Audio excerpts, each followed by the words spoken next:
வணக்கம் உறுதி.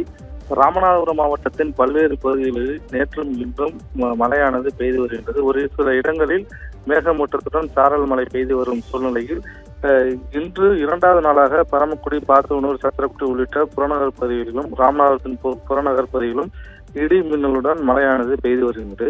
இதனிடையே பாம்பன், ராமேஸ்வரம், மண்டபம் உள்ளிட்ட கடலோர பகுதிகளில் இன்று அதிகாலை முதல் தொடர்ந்து அவ்வப்போது கனமழை மற்றும் சாரல் மழை பெய்து வருகின்றது.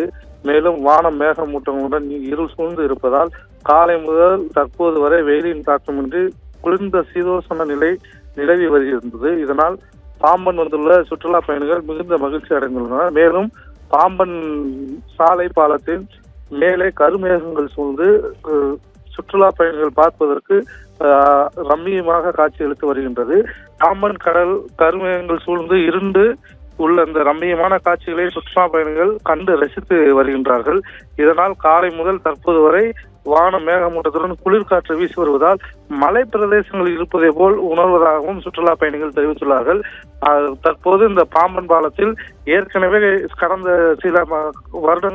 கடந்த சில மாதங்களுக்கு முன்பு மேக வெடிப்பு ஏற்பட்டு கனமழையானது பெய்தது. தற்போது அதே போன்ற சூழ்நிலை இருள் சூழ்ந்து காணப்பட்டு வருகின்றது.